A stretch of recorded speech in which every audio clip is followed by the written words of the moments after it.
segundito. Bueno, grabando. Bien. Entonces, bueno, ese va a ser más o menos el enfoque. Les comenté que tenemos dos libros. En el primero son 2 capítulos nada más.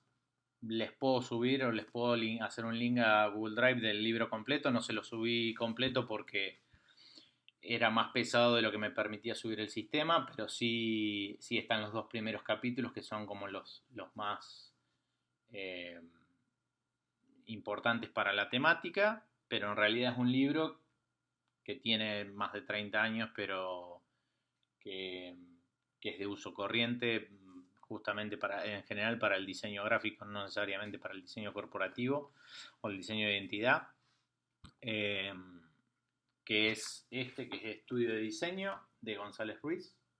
Es un clásico, es un diseñador gráfico argentino. Luego está todo el libro completo, déjenme que lo recuerde, pero está el libro completo de... no es el de Joan Costa, sino el de Norberto Chávez, que es La imagen corporativa, teoría y metodología de la identificación institucional. Esto sí les recomiendo que lo lean completo. Son libros que no tienen, digamos, tantos años, es del año 2000, está bastante bien. Luego hay un artículo que también tiene ya sus años, que es de Oriol Pibernat en la revista Tipográfica. Son poquitas páginas, deben ser 13, 14 hojas nada más, páginas. Y después de lectura suplementaria, para los que le interesa, hay uno sobre dictadura del diseño de Carlos Carpintero, que fue profesor mío en la Universidad de Buenos Aires cuando hice mi especialización. Hay uno que es el arte de la falsificación y la deconstrucción en China, que está muy bien para entender cómo en distintas culturas lo que es copia y lo que es falsificación tienen connotaciones distintas a las que tenemos nosotros, y eso está muy bien. Esos 2 libros, si quieren, también se los puedo subir, pero estos son de lectura suplementaria, complementaria, no son obligatoria, digamos. No son libros muy extensos tampoco, ¿no? Bien. ¿Alguna duda hasta aquí? ¿Algo? ¿Cómo era, profe, el libro anterior a lo último de la falsificación? El anterior. ¿De la obligatoria? No, de la adicional.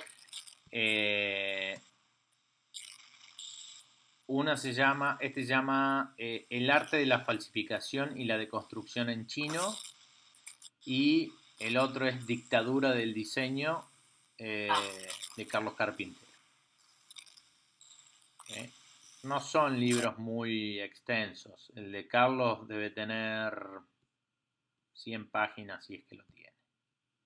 No sé si tiene 100 páginas. 68. Bastante corto. El de Byung-Chul Han, este también, me parece que no es tan largo, es bastante cortito. Si bien son dobles, son 85 páginas. Está bien. Pero bueno, estos, como le digo, son de lectura complementaria, están muy bien, y justamente son para darle un poco más de encuadre complementario, como un contexto a lo otro que va a ser como un poco más duro, más relacionado con la praxis, digamos. Bien, les voy a hacer como una introducción. Este es como el primer teórico, es bastante introductorio, y tiene que ver con identidad visual, identidad de marcas. Todos están viendo la imagen, ¿sí?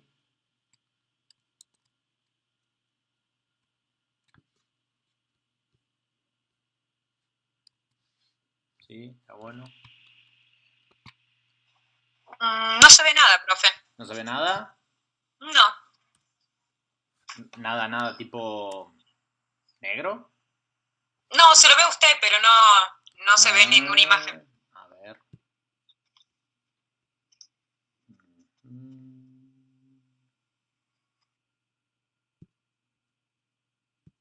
Cuando comparto.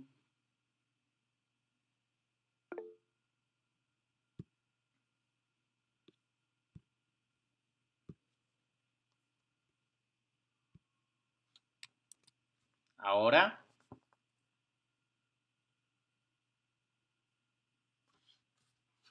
Ahí se ve. Ahí sí, perfecto. Buenísimo. Bueno, entonces lo que le decía es poner un poquito en contexto a qué nos referimos con identidad visual e identidad corporativa. ¿A qué llamamos identidad? Identidad viene del latín identitas, que es cada cosa es lo que es. Se refiere a lo que es único, auténtico, a las especificaciones o a los rasgos que hacen a una cosa. ¿Sí? Filosóficamente es el ser, es el ente. Es lo que es lo que existe, es la misma entidad. Puede ser, como dijimos, una cosa o puede ser una persona o un ente, no necesariamente una persona. Es decir, son todas aquellas características o especificaciones que le dan existencia a esa persona o a ese ente o a esa cosa. Es la esencia y es la materialidad. Es lo palpable, es lo visible o aquellos rasgos que hacen que eso exista. Toda entidad posee una forma perceptible y memorizable. Perceptible puede ser no solamente desde el punto de vista visual, ¿sí? Quizás estamos extremadamente acostumbrados, los que tenemos la gracia de poder ver, de que para nosotros lo perceptible es lo visual, pero en realidad lo perceptible es cualquier rasgo que justamente se pueda percibir por cualquiera de los sentidos. Se dice que también la identidad es aquella característica que hace que ese ente sea algo individual, algo que lo hace específico y único, ¿sí? Y esas cualidades o esas características es lo que lo diferencia de los demás, ¿sí? Esto es lo que hablamos cuando hablamos de identidad. Cuando hablamos de identidad, equivale a lo auténtico y lo verdadero. Es decir, esas características que le son propias a ese ente y que le son únicas a ese ente. Eso justamente habla de autenticidad y acá hablamos de lo que es auténtico y lo que es verdadero, lo que es copia. En ese sentido, el libro que recién les mencionaba, de Kim Il-Jung, les va a ayudar a entender también lo que es la percepción de lo auténtico y lo que es copia en otras culturas. ¿Sí? Idéntico significa idéntico a sí mismo, es decir, es como yo soy justamente por esas características. Y por esas mismas características soy diferente. La identidad muchas veces no está dada por esas características que le son únicas, propias y auténticas, sino la diferencia justamente de esas características. Es decir, yo soy como soy porque soy diferente a los demás, porque hay muchas características, ¿sí?, que le son, podríamos decir, igualitarias o similares, o alguno podría decir iguales, en dos entes o en dos personas, pero las pequeñas diferencias, ¿sí?, hacen que ese ser o ese ente sea único y sea identificable y sea, podríamos decir, no cuantificable, pero sino que se pueda diferenciar de los demás. La identidad es un vector, ¿sí? Quienes hayan hecho gráfica o los que trabajan con algún programa vectorial, entienden que un vector en realidad es una tendencia. Un vector es una línea, en este caso es una curva Bézier, que son dos puntos, ¿sí? Dos puntos con manejadores, son dos puntos de sentido, ¿sí? Son dos puntos que generan una tendencia. Entonces, en ese sentido, la identidad es un vector. Dice, es una serie de atributos y características formales que orientan sus disposiciones hacia un lugar dentro de un espectro de posibilidades. Es decir, que la identidad mayormente hace hincapié en un cúmulo, o en realidad es como en un cuadrante, en un cúmulo de significados.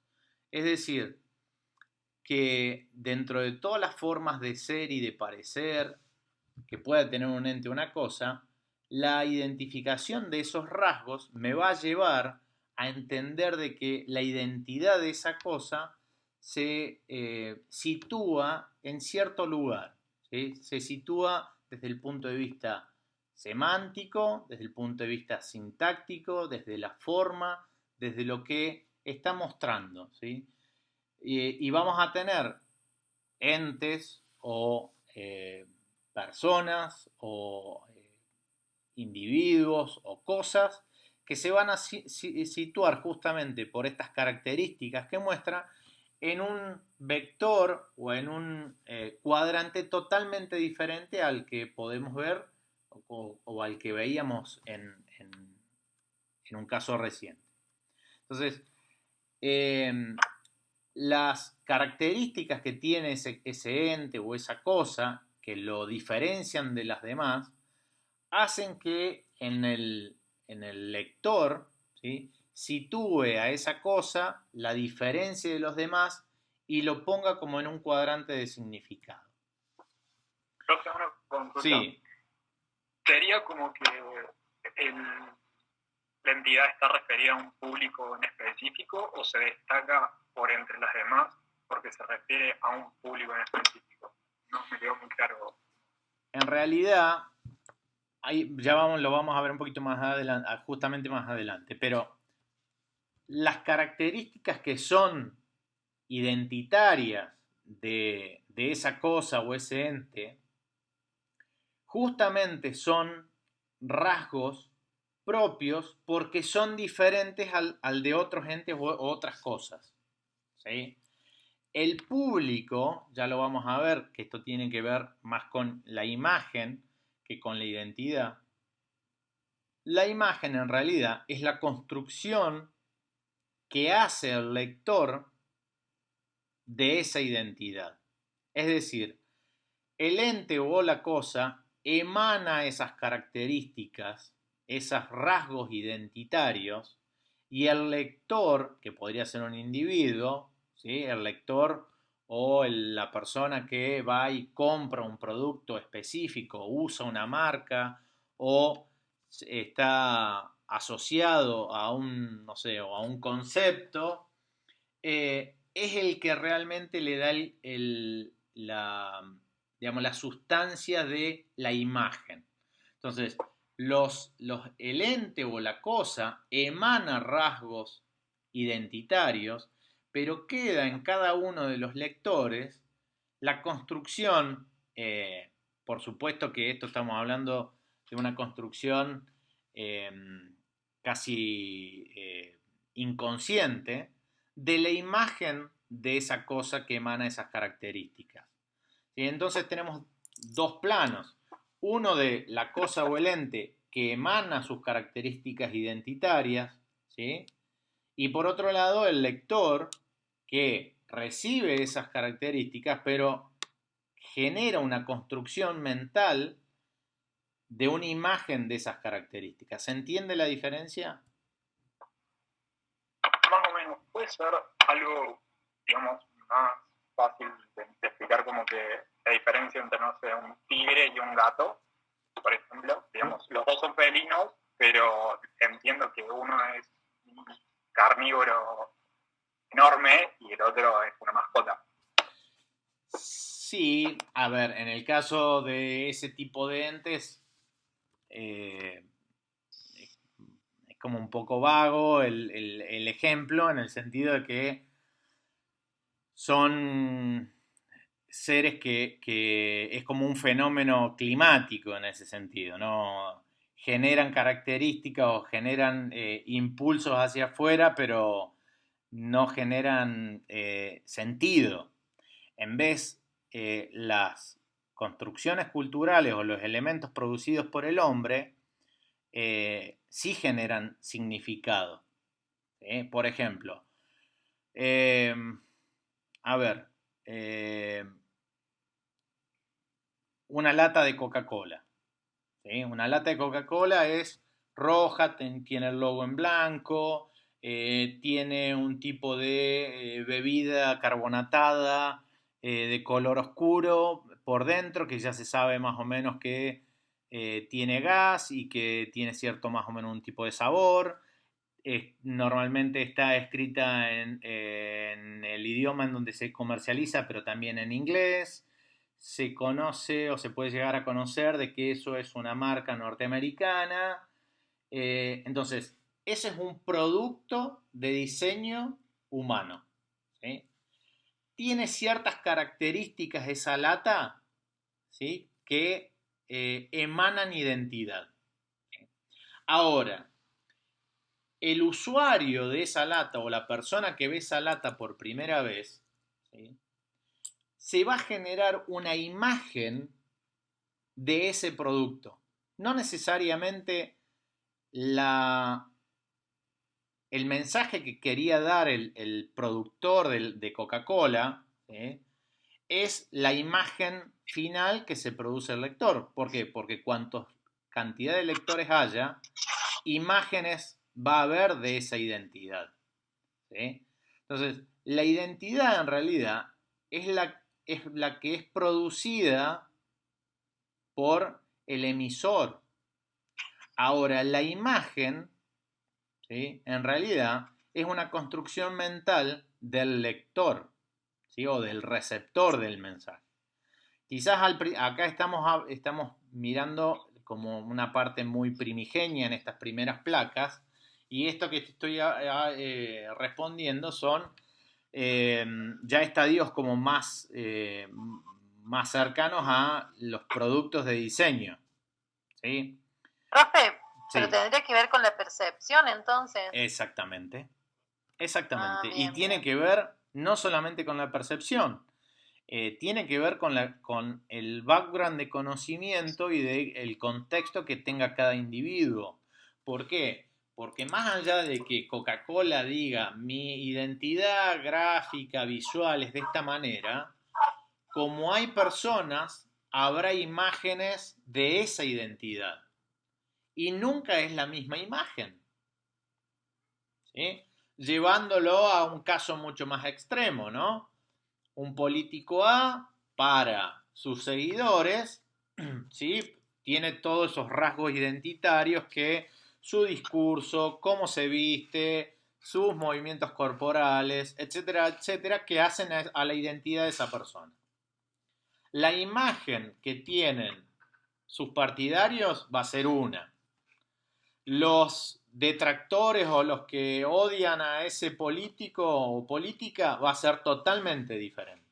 Entonces, una cosa es la identidad y otra cosa es la imagen. ¿Sí? Entonces, la imagen en realidad es la construcción mental que tiene el receptor. ¿Sí? Por supuesto que uno lo que tiene que hacer como diseñador es tratar de que la identidad sea lo más homogénea posible para tratar de que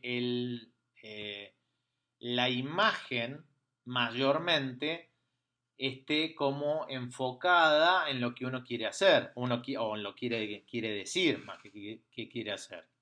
Es decir, yo me muestro o mi identidad muestra que yo soy de tal manera y bueno, voy a tratar de focalizar de que la mayor cantidad de personas o receptores tengan una imagen mental, ¿sí?, de mi identidad lo más agrupada posible, no lo más dispersa posible, ¿sí?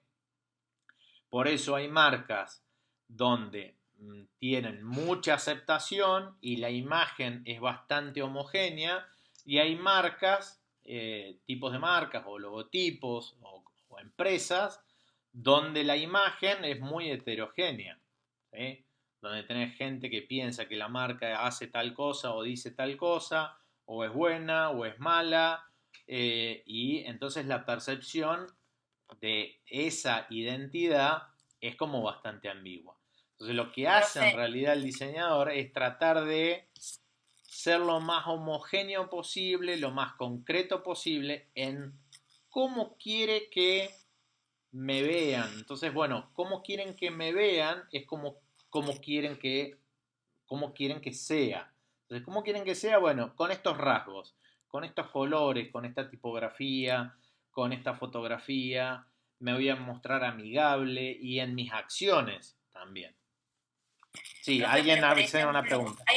hay algunas marcas que mutan bastante de un lugar al otro Y eso con es un gran respecto a la problema muchas cultura, veces. al punto de que pareciera que fueran marcas diferentes. Por Eso, ejemplo, un caso es Sedal. Nosotros acá en Argentina lo vemos como de un solo color al packaging, se escribe así con Sedal. Y por ejemplo en Brasil se escribe seda sin la L y los colores son totalmente carnavalescos y cambia totalmente. O sea, es como si fueran dos marcas diferentes, pero en realidad es porque digamos, la identidad de la marca se va como la va identidad, empatizando con el entorno. exactamente. Ahí hay una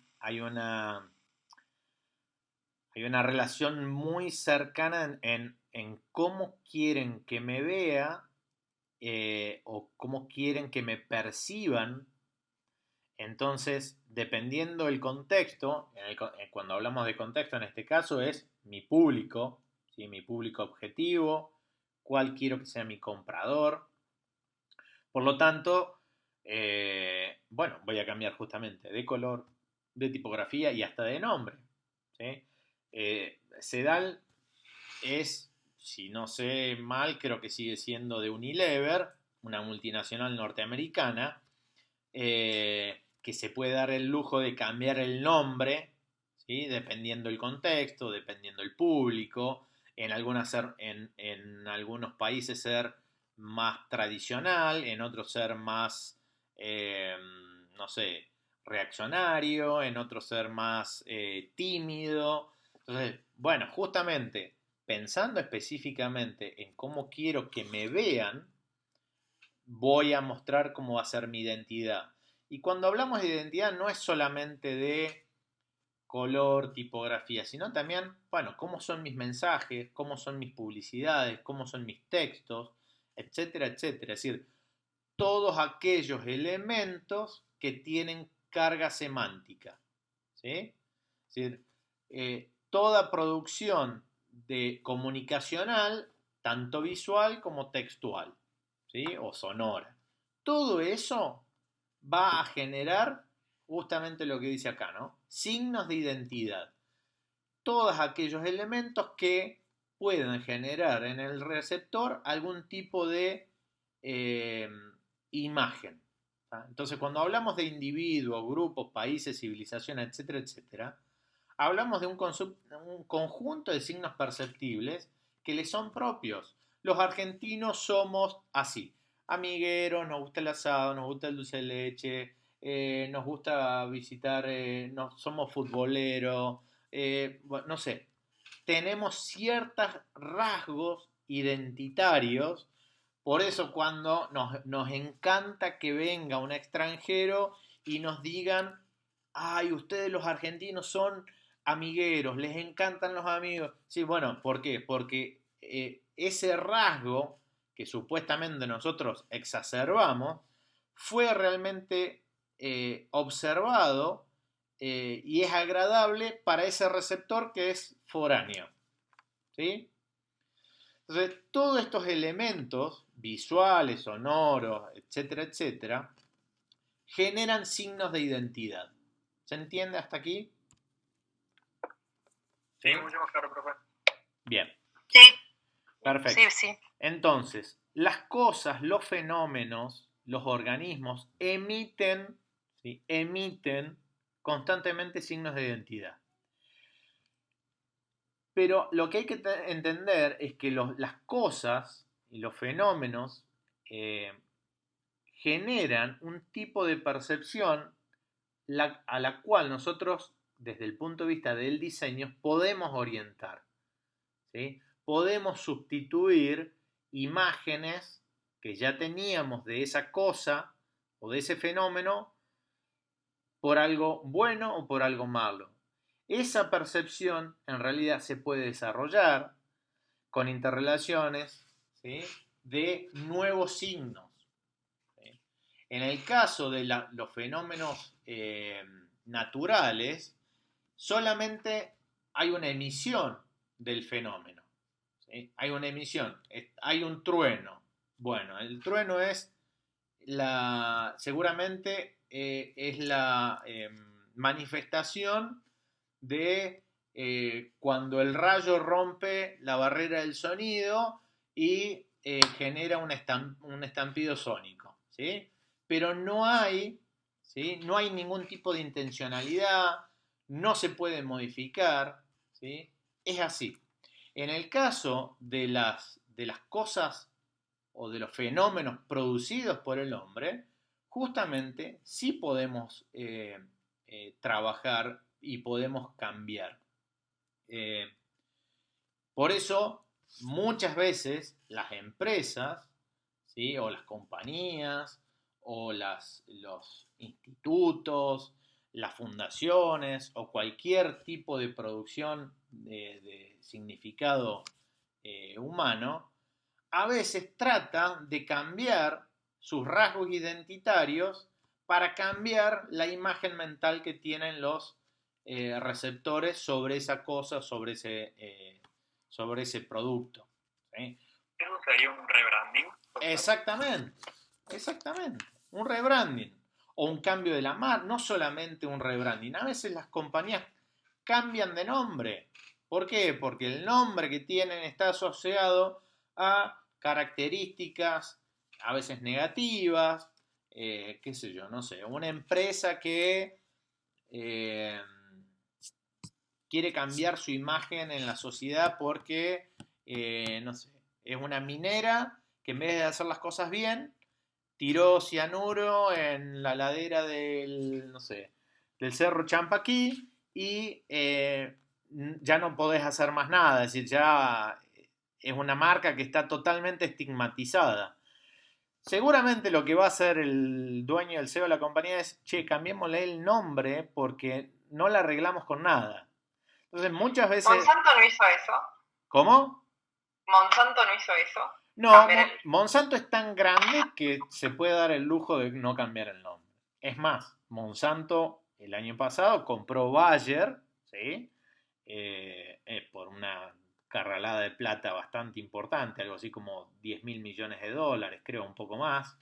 Y bueno, tienen tanto poder que, y además, bueno, tienen nichos del mercado extremadamente casi no monopolizados, pero son grandes empresas donde, bueno, pueden decir, yo tengo ya una imagen, en realidad tengo dos públicos. En el caso de Monsanto tiene dos públicos. Uno es la sociedad o la población que no vive de lo que trabaja el campo, ¿sí? Y otra es el productor agropecuario que sabe que ese producto le funciona.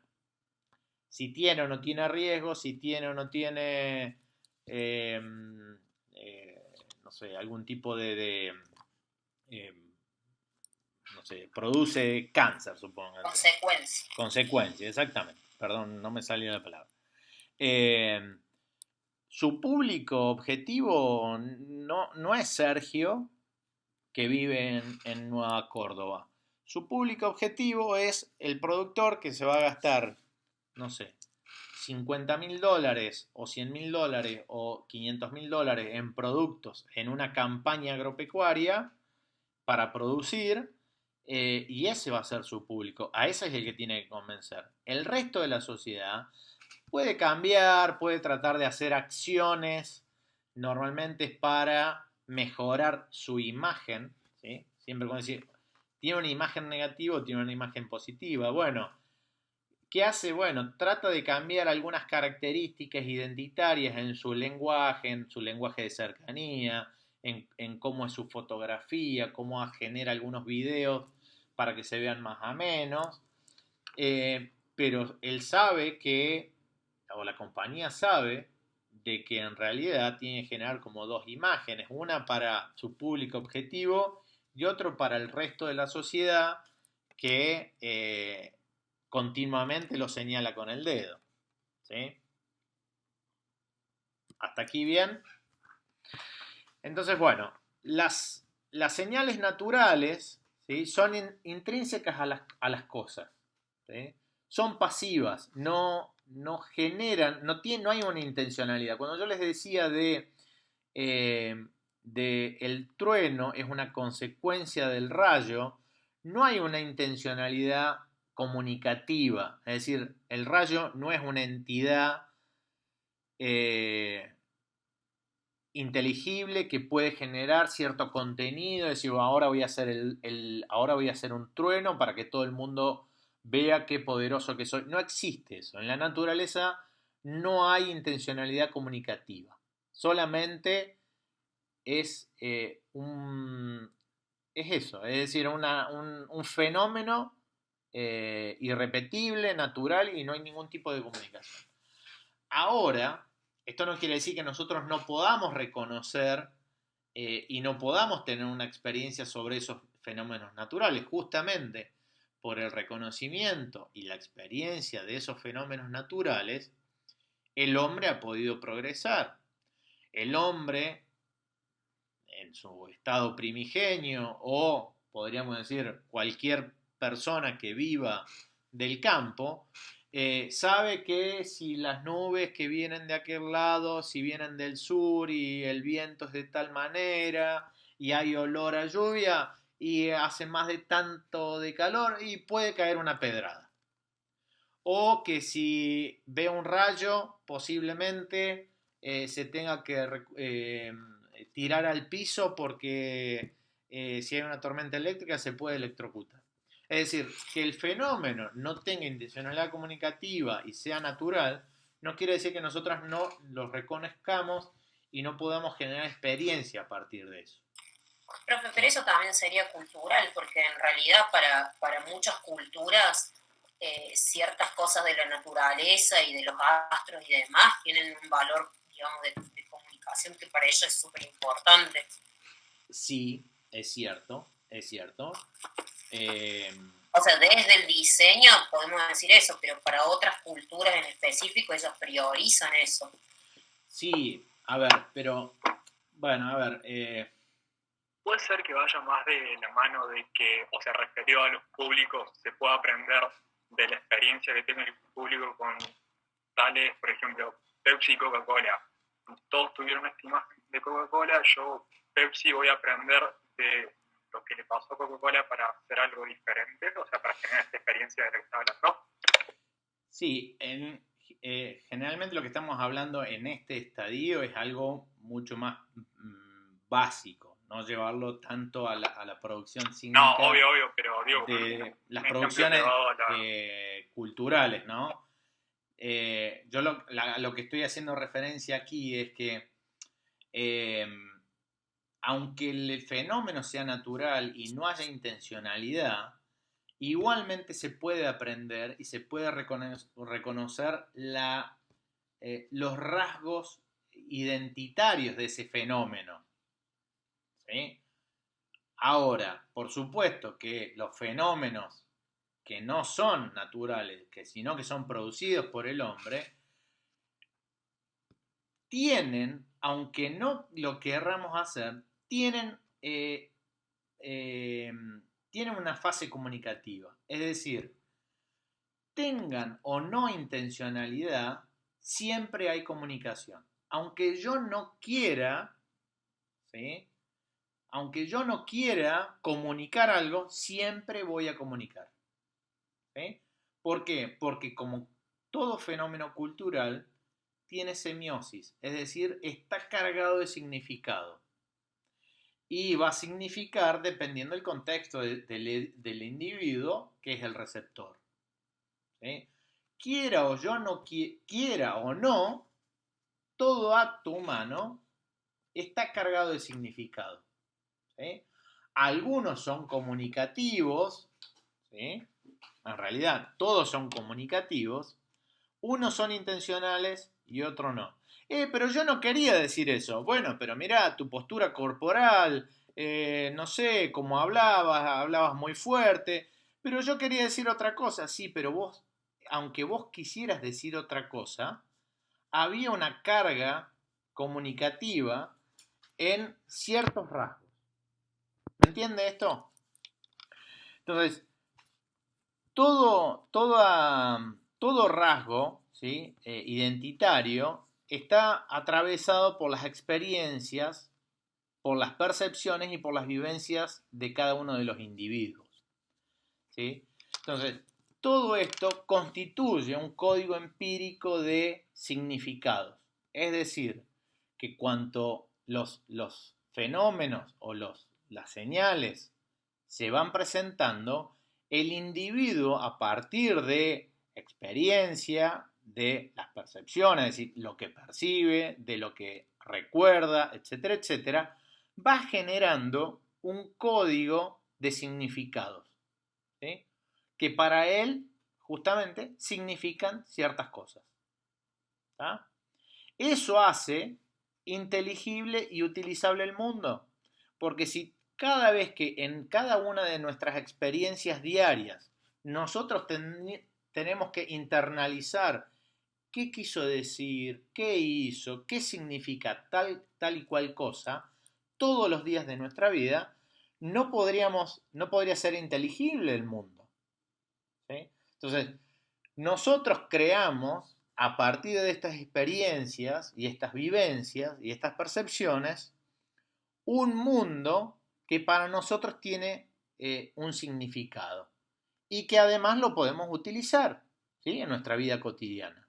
Si no, todos los días de nuestra vida estaríamos repitiendo, ¿sí? Experiencias y vivencias y no tendríamos, nunca llegaríamos a entender cómo funcionan las cosas.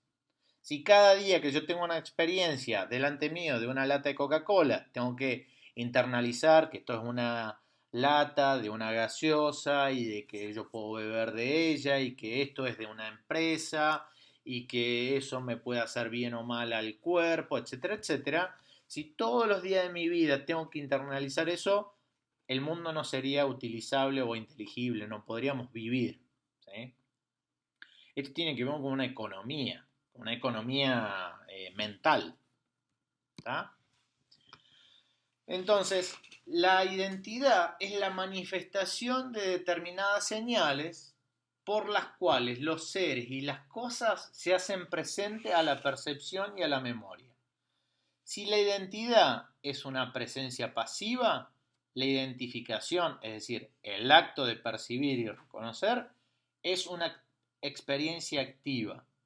Es decir, si yo estoy frente a ante un rasgo de identidad y ese rasgo no es pasivo, es decir, no está hablándome, sino que está puesto en el mundo y yo voy y lo veo, ese receptor está ante una experiencia activa, es decir, él es el que tiene que generar, él es el que genera en realidad la experiencia de generar la imagen de identificación. Esta experiencia activa es activa porque establece relaciones entre lo identificado y una serie de ideas que ya tenemos, es decir, asociaciones empíricas que ya hemos internalizado. Es decir, tenemos la experiencia sensorial de ciertos rasgos identitarios y a partir de nuestra experiencia anterior generamos una imagen. ¿Sí? Es decir, que la experiencia es vital en el proceso de la imagen mental que nosotros nos hacemos de las cosas y de los fenómenos. Si todos los días tuviésemos que generar una imagen mental de las cosas sin tener experiencia, sería inviable la vida. ¿Sí? Entonces, vamos generando un cúmulo de asociaciones y de relaciones que cuando tenemos una nueva manifestación, nos hacemos una imagen mental de, bueno, esta persona debe ser así, asá, porque mirá, tiene las mismas cualidades de que aquella otra persona. O cuando vemos un producto, decimos, esta galletita tiene rasgos muy parecidos a la Oreo, entonces debe ser como la Oreo.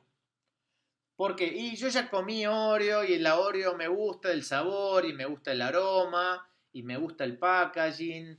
Y esto que es una copia o una versión más barata de la Oreo, yo entiendo que es más barata, pero trata de asimilarse a eso.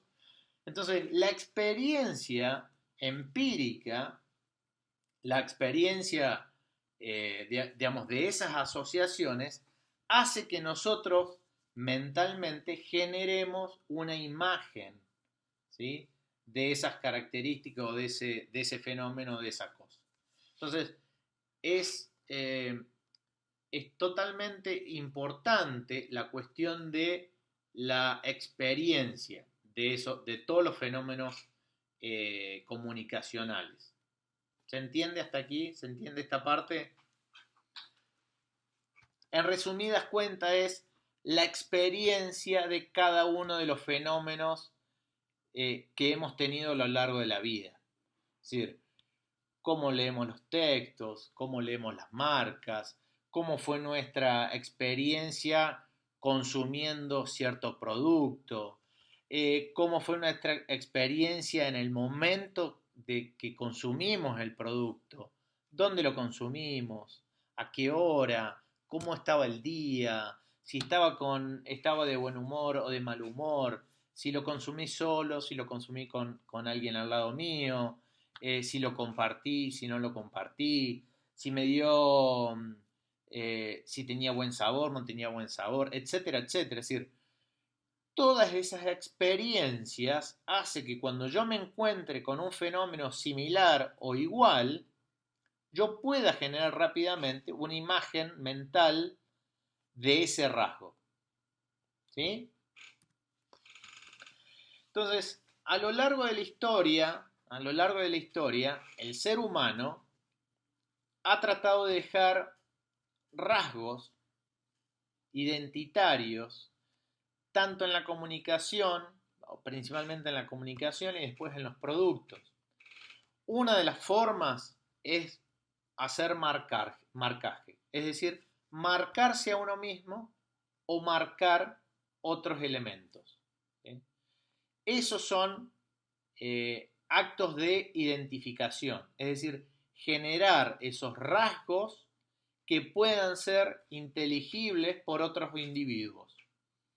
Entonces, marcar y marcarse es el hecho y resultado de sellar, incidir, estampar, acuñar, imprimir, es decir, de transferir una señal identitaria, es decir, una señal o un rasgo determinado a un soporte.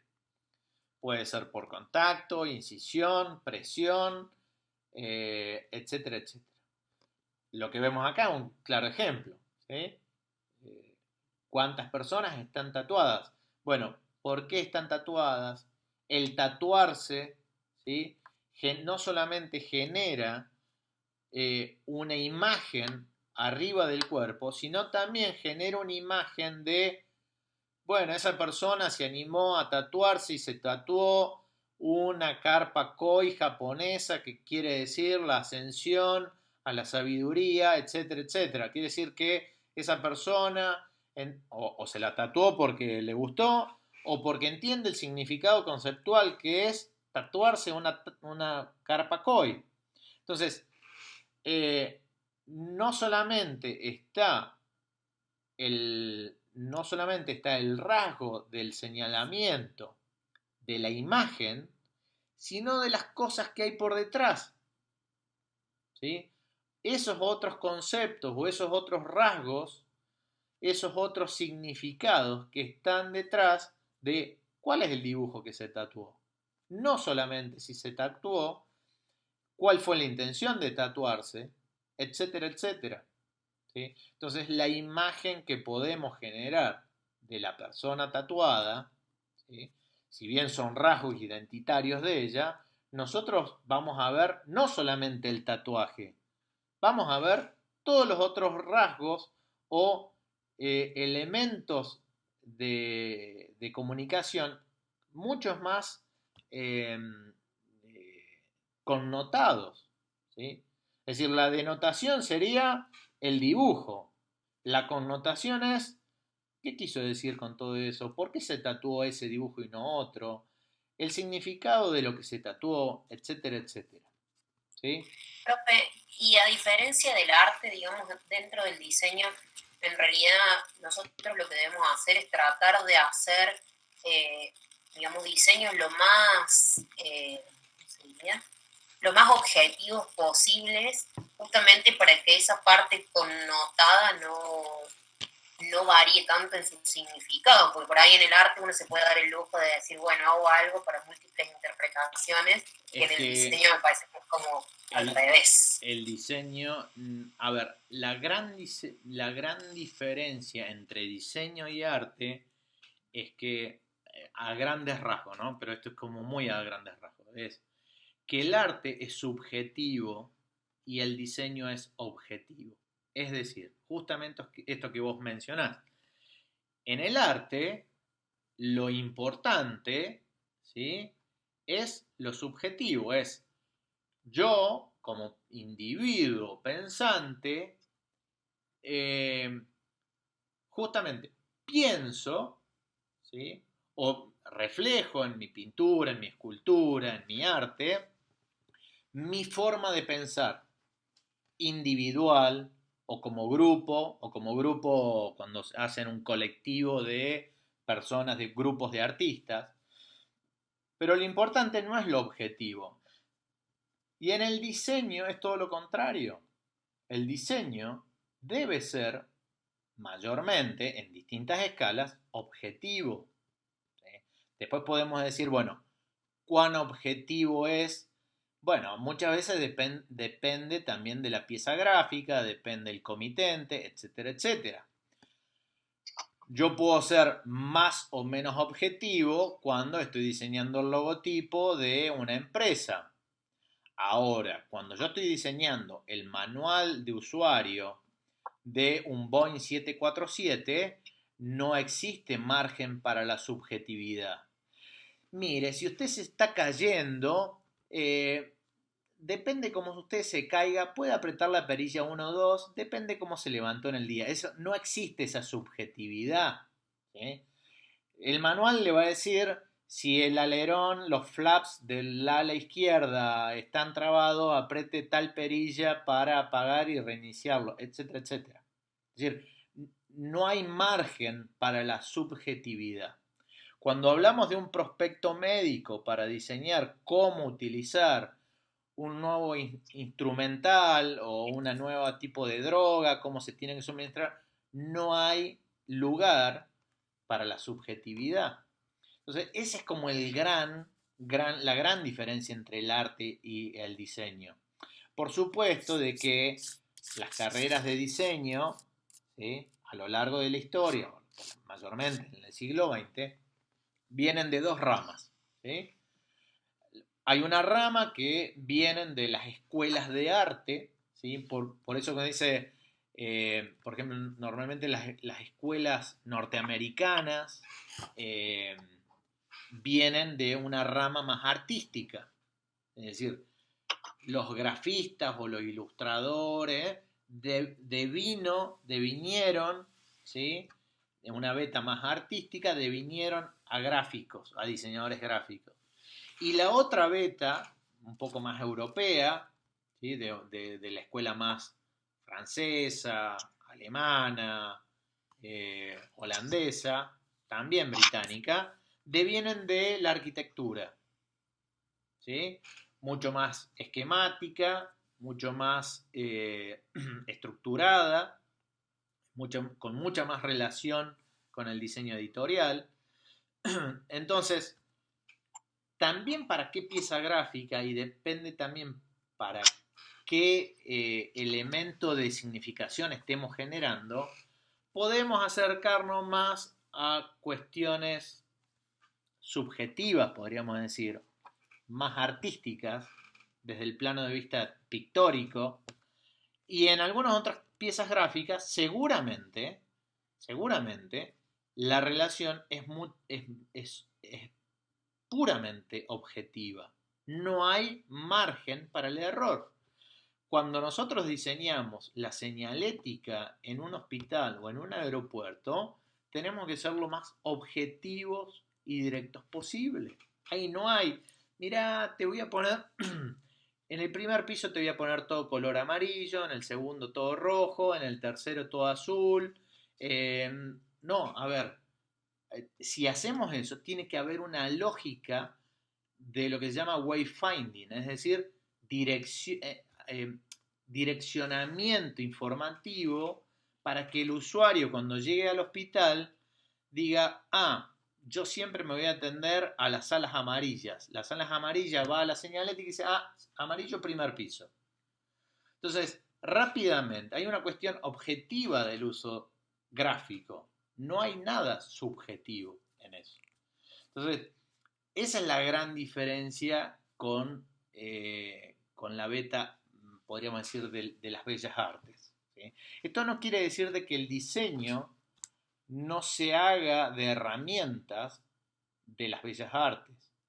Y es fundamental, porque principalmente lo que estamos en una disciplina visual. Entonces, todas aquellas herramientas que tengan que ver con la escultura, la pintura, el dibujo, la fotografía, son invaluables para el diseñador gráfico, ¿sí? Entonces, todo aquel que tenga una beta artística en ese sentido, exploratoria desde el punto de vista de ilustración, la gráfica, etcétera, etcétera,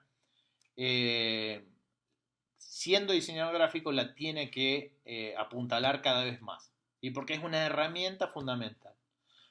Yo, por ejemplo, en mi caso, yo no soy bueno dibujando. Me arreglo algunas cosas dibujo bien, otras soy un desastre.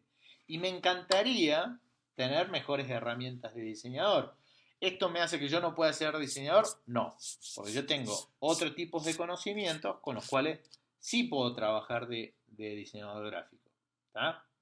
Profe, pero yo a lo que me refería más allá de la diferencia esta del arte y el diseño, es que, por ejemplo, se puede meter toda esta parte de la experiencia previa en un diseño más allá, pero siempre ese diseño tiene que ser lo más objetivo posible dentro de las variables. Por ejemplo, me dicen, hacete el logo de o la afiche o lo que fuera para un evento especial que trata sobre una temática. Bien. Normalmente la elección de colores, de figuras, qué sé yo, un museo, va a utilizar ciertas corrientes o ciertas cosas que se reflejen en ese logo o en ese afiche con un montón de información que quizás la mayoría de los usuarios que lo ven no la interpretan, pero de todos modos está ahí. A eso me refería.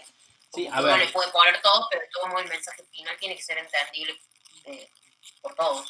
Dentro de cada producción de significado, seguramente hay capas de significado, y no todas esas capas de significado son inteligibles por todos los usuarios. Es decir, el logotipo de Carrefour. El logotipo de Carrefour es una C que forma una flecha. ¿Sí? Yo vi la flecha hace 10 años y hace 30 que veo el logo de Carrefour.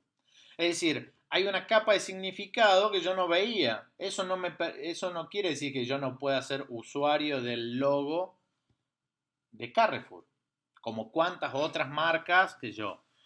FedEx, si ven el logo de FedEx, también genera una flecha, creo que es entre la F y la E, una cosa así.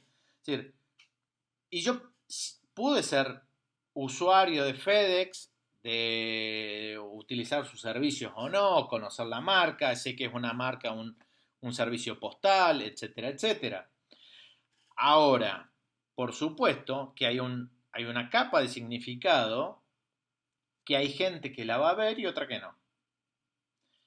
Ahora, el que la ve a esa capa de significado, que puede estar solapada, puede estar, etcétera, etcétera, cuando descubre esa capa, entiende de lo interesante de que había algo ahí oculto que algunos ven y otros no. ¿Sí? Eh, por supuesto que como diseñador gráfico, tiene que ser claro en, bueno, estos mensajes son los que se tienen que entender mínimamente. Hay otras capas de significados que cada vez son más, podríamos decir, subjetivas o que tienen más que ver con la experiencia de cada usuario. Hay usuarios que las van a entender, hay usuarios que no las van a entender, pero eso no invalida que ese usuario pueda ser justamente usuario de esa marca, de ese mensaje, etcétera, etcétera.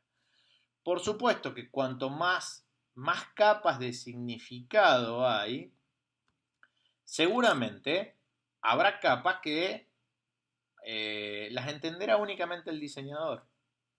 ¿Sí? ¿Cuántas veces hay chascarrillos que hace el diseñador, guiños que hace el diseñador para que los vean ciertas personas que él quiere que la vean y nada más? Entonces ahí hay una capa de significado muy críptica que solamente le van a entender algunas personas. ¿Sí? Entonces, ¿qué es objetivo y qué es subjetivo? En el diseño debería haber ciertos rasgos que tienen que ser inteligibles por todos o casi todos. ¿Sí?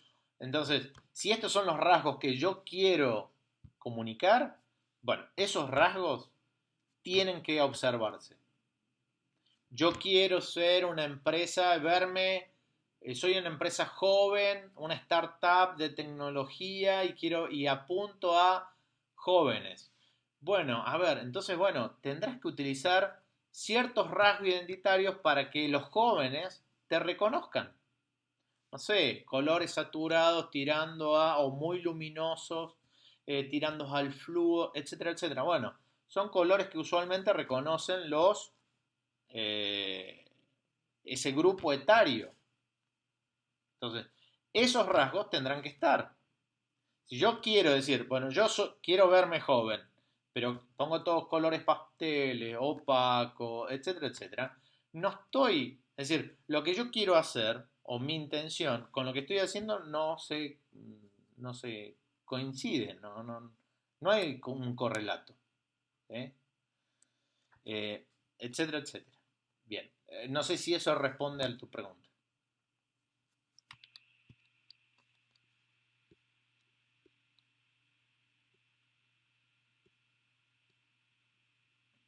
¿Quedó ahí? Bueno. Bien. Continuamos. Perfecto. Esto es como un repaso muy, muy rápido a lo largo de la historia de los tipos de marcaje o rasgos muy importantes a lo largo de la historia que han sido como hitos en la cuestión del marcaje. Antes de la historia, en realidad, prehistóricamente, esto es un periodo donde la historia se empieza a contar desde que empieza a haber escritura. Pero hay marcajes antes de la escritura, ¿sí? De la escritura en el sentido de un lenguaje, ¿sí? Un sistema que es inteligible como sistema. Es decir, los marcajes ya existían antes. Entonces, los marcajes comienzan, ¿sí? Como una individualización verbal de la persona, es decir, una marca que hacía hincapié en los rasgos de una persona específica. Entonces, si era más alto, si era más bajo, si era más gordo, si tenía alguna incisión en el cuerpo, etcétera, etcétera. No solamente en las personas, sino también en los animales, ¿sí? Ya en el Paleolítico, antes de la prehistoria, ya se encuentran guijarros designados para personas o tribus, ¿sí? Con colores, con formas, que hacían rasgos, eran rasgos que demostraban que tener ese guijarro hacía que esa persona perteneciera a ese grupo de individuos. Entonces, signatura o signo, ¿sí? Es la representación visual de un individuo concreto. Surge en las tribus nómades para distinguir o señalar objetos o ganado, ¿sí? Ustedes saben que el nacimiento de la escritura en realidad nace como un sistema contable. Al principio era para contar animales u objetos o alimentos y decir qué cantidad se guardaba en un cierto lugar. Decía, bueno, acá hay 5 quintales de Sergio, acá hay 2 quintales de Roberto, acá hay 3 quintales de Marta, ¿sí? Entonces, el sistema de escritura en realidad nace como un sistema de notación de cosas, ¿sí? Para llevar cantidades. Los primeros también son en vasijas de cerámica, inicialmente con puntitos. Entonces daba cuenta de cuántos puntitos, cuántas cosas había dentro, ¿tá? Ya en el 600, antes de la era común, cuando vean AS, quiere decir antes de la era común, y S va a ser era común. Normalmente se les llama era común a antes de Cristo o después de Cristo. Es otra forma de notación, no hay nada diferente, nada raro en eso. Ya a partir del 600 antes de Cristo, perdón, antes de la era común, los artesanos y los mercaderes empezaban a imprimir marcas en sus artículos para decir de dónde procedían, ¿sí? Esto le daba como una manera de una denominación de origen, ¿sí?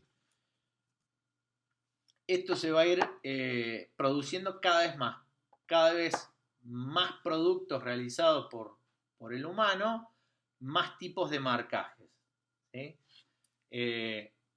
Las marcas de los alfareros, ¿sí? Indican localidad o nombre, quién era el alfarero, o si era un grupo de alfareros, o si era algún alfar de alguna ciudad o algún pueblo muy conocido por justamente su alfarería, y era como una garantía de origen, ¿sí? Lo que hoy normalmente conocemos como DOC, denominación de origen registrado, denominación de origen común, ¿sí? Son distintos tipos de marcaje, no solamente en Occidente, por supuesto, distintos tipos de marcaje que decían quién era el alfarero, de quién era esa cerámica, dónde se había producido, etcétera, etcétera. Quiero ver que me están siguiendo. A ver si hay alguien que escribió algo. ¿Alguna duda hasta aquí? Vimos algo de eso en tipografía. Bien, perfecto. A ver, originalmente yo soy profesor de tipografía y de caligrafía medieval, pero, bueno, doy tipografía en la licenciatura y doy tipografía en la Tecnicatura Universitaria en Encuadernación y Conservación de Libro. Y ahora doy diseño de identidad.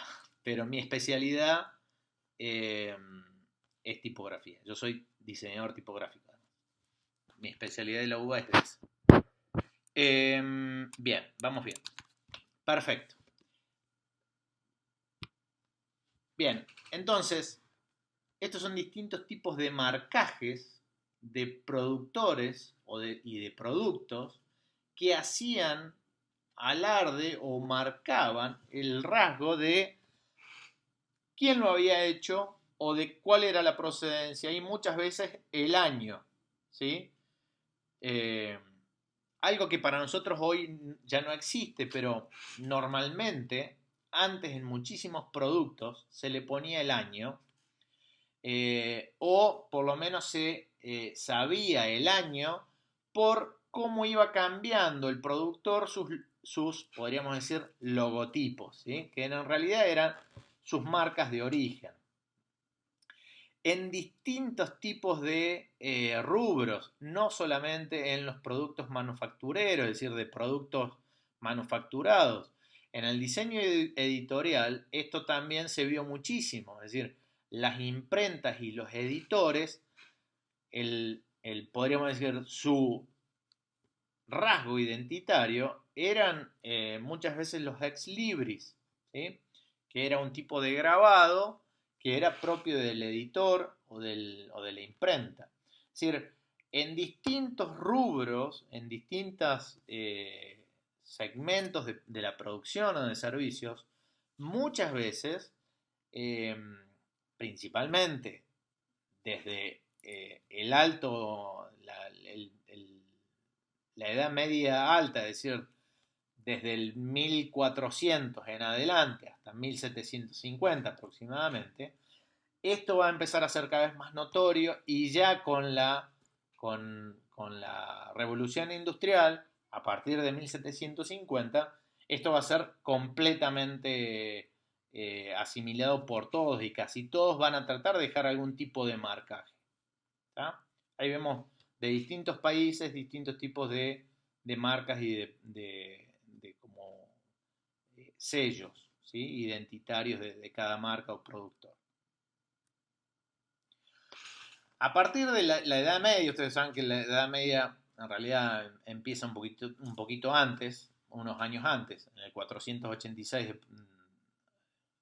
después de la era común, con la caída del Imperio Romano de Oriente en Constantinopla, y va hasta 1750. Si bien la caída del Imperio Romano Germánico de Occidente es bastante posterior, la Edad Media más o menos va desde eso, finales del siglo V hasta mediados del siglo XVIII.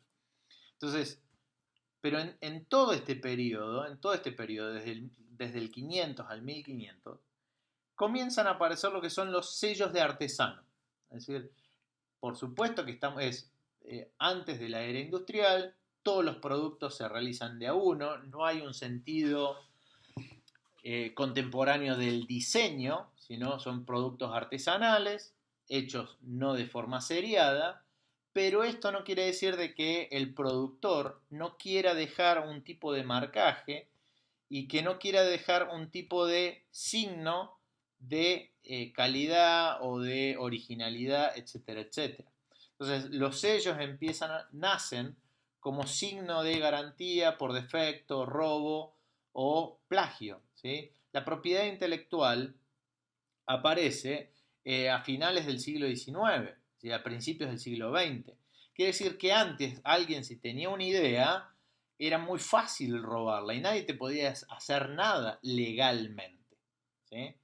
Entonces, el origen de los sellos, de alguna forma, es el origen de la marca comercial. Es decir, es la forma de decir esto es original. Por supuesto que los que truchaban, también truchaban las marcas comerciales. O trataban de generar marcas comerciales muy similares, ¿sí?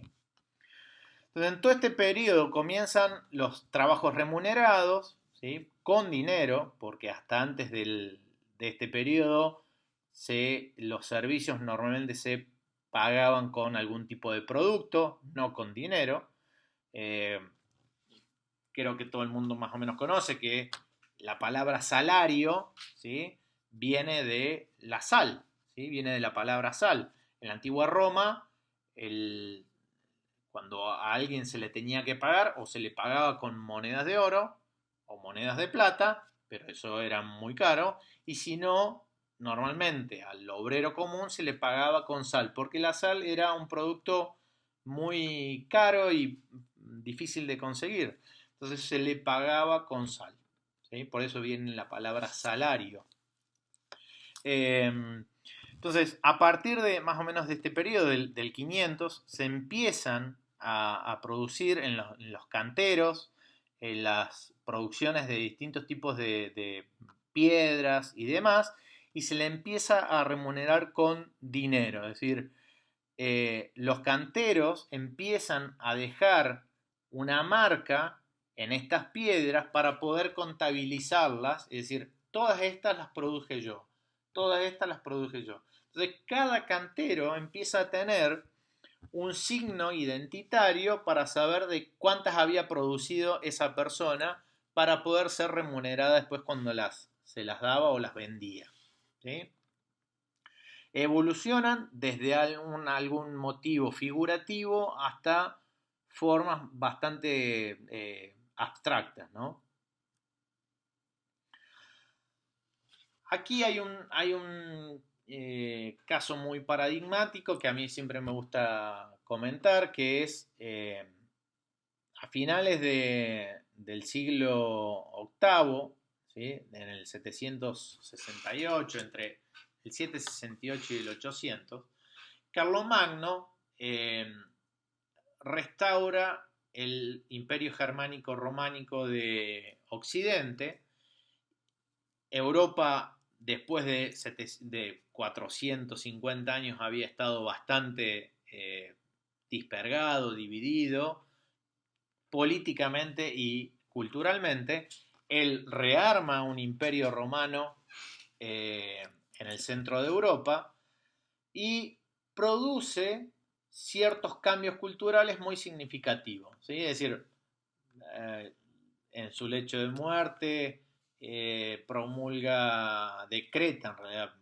decreta la religión católica como obligatoria o única religión oficial de este imperio, restaura el latín como única lengua del imperio y produce algo muy significativo. Si bien Carlomagno era analfabeto en el sentido contemporáneo de que no sabía leer y escribir, esto no quiere decir de que sea burro, sino que no sabía leer y escribir. El 99,9% de la población no sabía leer y escribir. Pero él se da cuenta que para restaurar culturalmente y unificar a todo el imperio, necesita un solo tipo de letra. Hasta ese momento, la escritura europea estaba bastante dispergada en cómo eran sus formas, cómo eran la forma de las letras. Entonces él busca a un erudito que se llamaba Alcuino de York o Alcuin de York. Este personaje junta a los escribas más importantes del norte de Europa, norte de Francia, sur de Alemania, Suiza, lo lleva a un monasterio, la abadía de Shangal en Suiza, y realmente crean un nuevo tipo de letra, ¿sí? Que van a ser nuestras minúsculas, que normalmente se les llama como letras carolinas o carlovingias, o también se le llaman carolinas, ¿sí? Entonces, podemos decir de que este primero es uno de los primeros encargues de diseño, podríamos decir. Y segundo, hay algo muy importante que es el imperio germánico romano de Occidente tiene una letra que la va a identificar. es un tipo de letra nueva, diferente a la uncial romana que estaban utilizando o a la semiuncial, y en todo el imperio se va a escribir con este tipo de letra igual. ¿Sí? Entonces, ahí hay un rasgo identitario, ¿sí? Que tiene que ver con la escritura y que tiene que ver con muchísimo antes de la era industrial o de lo que va a ser la producción desde el diseño, desde el punto de vista conceptual contemporáneo, de lo que es un rasgo de identidad, un rasgo de diseño. ¿Sí? Estamos hablando de finales del siglo octavo. ¿Sí? Algo que sucede también, un poquito después, a partir del 1050, son las cruzadas. ¿Sí?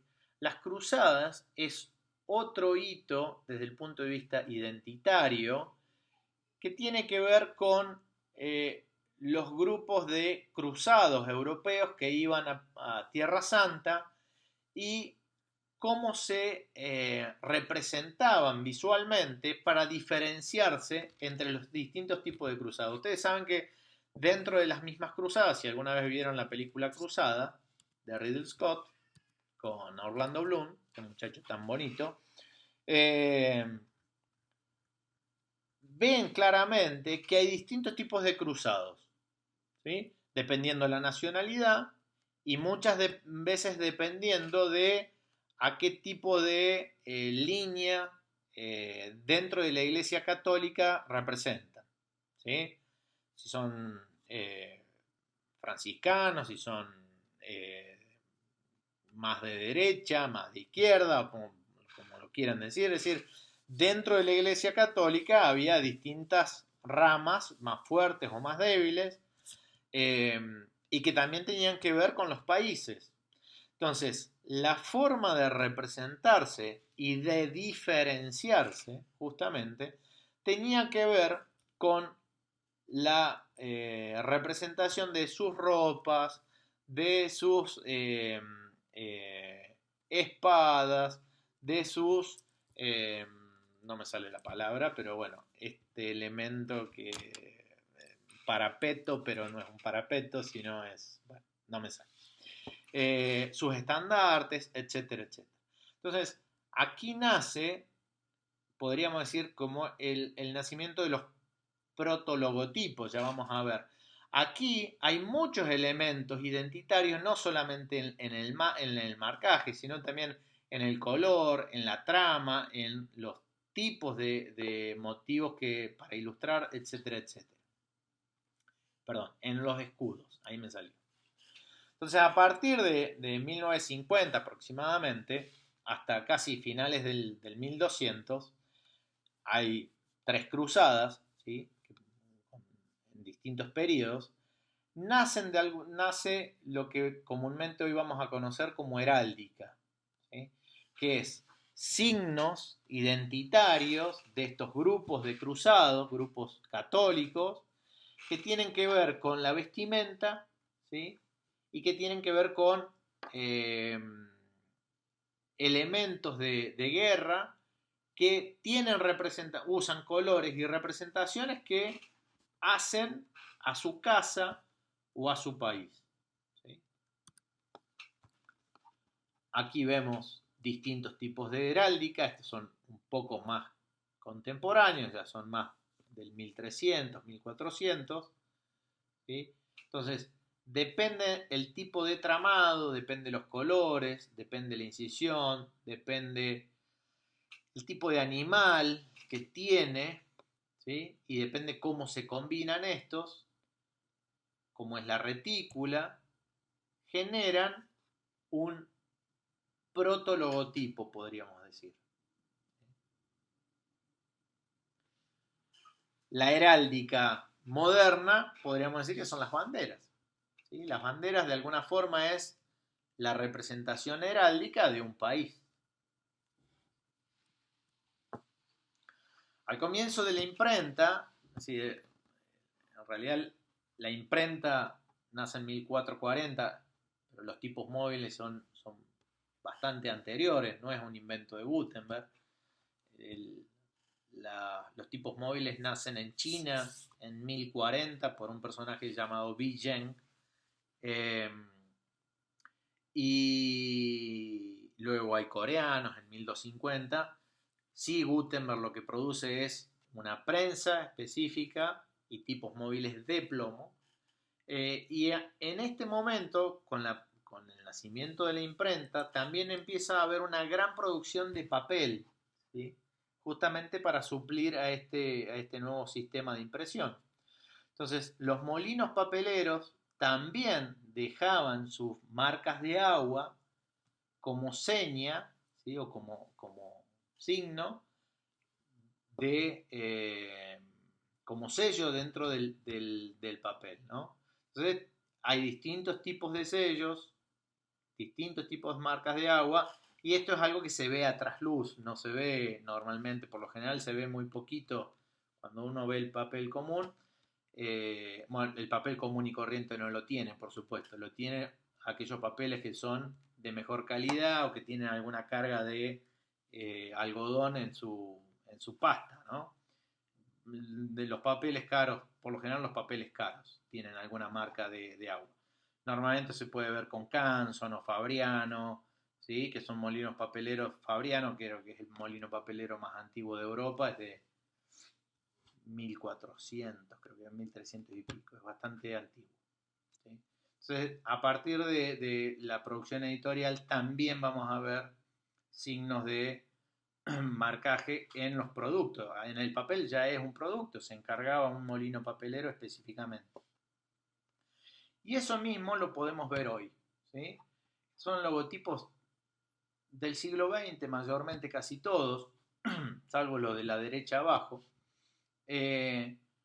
Hoy vemos comúnmente este tipo de escudos, es decir, signos identitarios que de alguna manera, desde el punto de vista connotativo, quieren reflejarse como un escudo, como algo de la realeza, etcétera, etcétera, pero no es muy diferente a eso que veíamos 2 o 3 placas anteriores con los escudos de heráldica del 1300.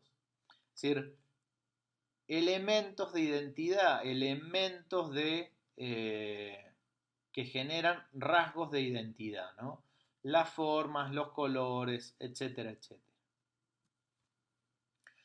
Entonces, Jürgen Habermas, ahora vamos a ver algunas frases de algunos diseñadores que a mí me parecen muy importantes. Habermas dice, diseñadores o pensadores en realidad. Habermas dice, la imagen es el efecto público de un discurso de identidad. Es la configuración de la imagen se establece en relación dialéctica entre el emisor y el receptor. Entonces, la imagen es el efecto público de un discurso de identidad. Yo puedo decir todo lo que quiero sobre mi identidad, mostrarme de alguna manera como quiero, pero la imagen es un efecto público, es lo que hace el receptor con todos esos rasgos, ¿sí? Por más que yo me quiera mostrar de una manera, en definitiva, la última palabra o esa última imagen, yo no voy a poder tener poder sobre eso, porque es una construcción mental, ¿sí? Una construcción mental. Norberto Chávez, que es uno de los libros que le di para leer, ¿sí? Dice, controlar la imagen será actuar sobre la identidad. Es decir, crear o recrear un sujeto. Por supuesto que uno como diseñador o como empresa trata en mayor o menor medida a lo largo de la historia de la marca o del producto de tratar de mejorar o ser como mucho más fino en cómo tiene que ser mi identidad para que la imagen que generen los usuarios o los receptores sean lo más cercano a lo que yo quiero que ellos vean de mí. Es decir, si yo quiero que un usuario, un receptor me vea como que soy bueno, bueno, yo voy a tener que trabajar mucho en mi identidad para ir haciendo cambios o realizar ajustar mis signos identitarios para que en definitiva la gran mayoría de usuarios cuando se hace una imagen de mí sea la de alguien bueno. Puede ¿Sí? ser que la cantidad de cambios que se le haga a una marca, por ejemplo, empezando, sea también como una significación de algo como que Dinámico. no muy concreto. ¿De algo dinámico? No sé si es tan dinámico, pero sino de algo como que no se encuentra él mismo. ¿Puede ser? Sí, puede ser. Puede ser. Y ese es muchas veces el gran problema que tienen algunas marcas, de que cambian tantas veces su identidad que al final el lector no sabe a ver, este es el logo viejo, el logo nuevo, a ver qué me quiso decir con esto. Y por otro lado decir, che, cambias tantas veces que no sabes quién sos. O a veces esto sucede porque las marcas muchas veces erróneamente, en sus versiones iniciales de esos rasgos identitarios, estaban muy alejados de lo que querían. Contrataron a un diseñador, una agencia, un estudio de diseño. Mirá, yo me quiero mostrar como objetivo, neutral, como que soy lo más objetivo posible.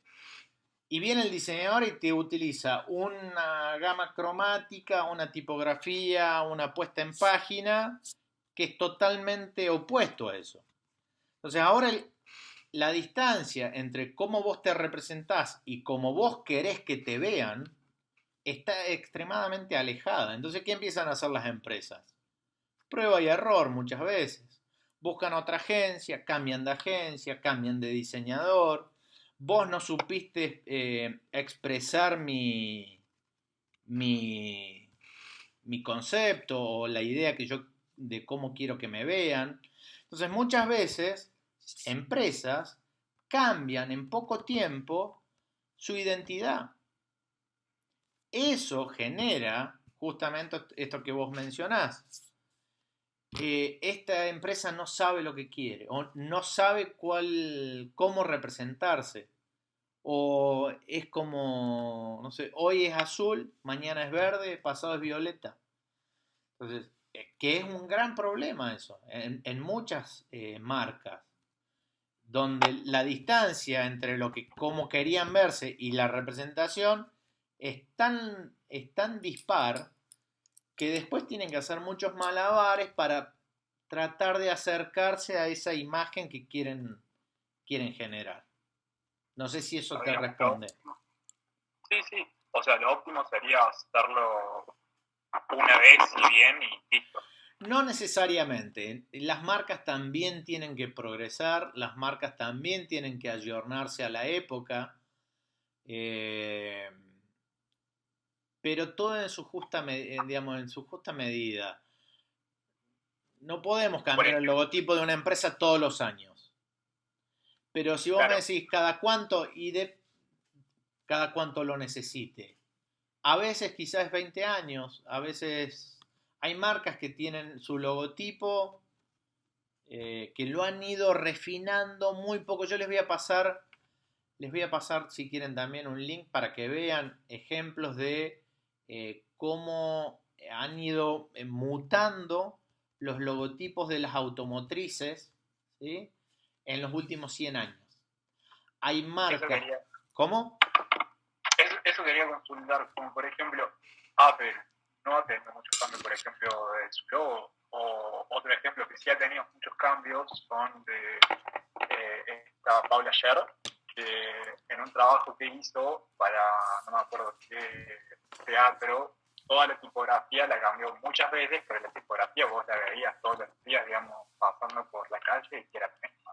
Pero lo mismo tenía esos pequeños cambios que generan.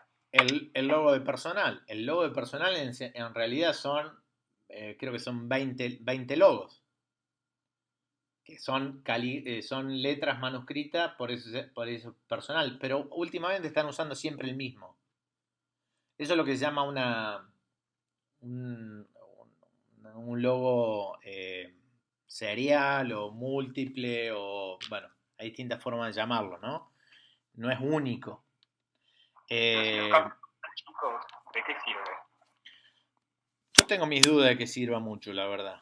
Es más, me parece una cuestión más exploratoria y un poco de moda. Tengo mis serias dudas de que realmente funcione. Al final de cuentas, todo termina en una o dos versiones nada más. Por ejemplo, el logo de personal, que lo hizo un estudio inglés en Londres, la última versión, que ya debe tener casi 10 años, o los tiene. En realidad, si ven el manual de estilo, el manual de marca, son creo que 20 logos diferentes, pero todos son muy similares porque son como escritura de distintas personas. Son muy, muy, muy similares, con pequeños cambios, como si fuese la escritura, pero muy parecida. Ahora usan uno solo, creo. O el cambio es tan imperceptible que ¿qué sentido tiene? Por otro lado, hay logos que son eternos y que están tan bien hechos al principio que a veces es muy difícil de mejorar. Es como cuando Humberto Eco hablaba sobre cuando se inventó la cuchara, no hay nada mejor que reemplace la cuchara para tomar la sopa. Es como la rueda.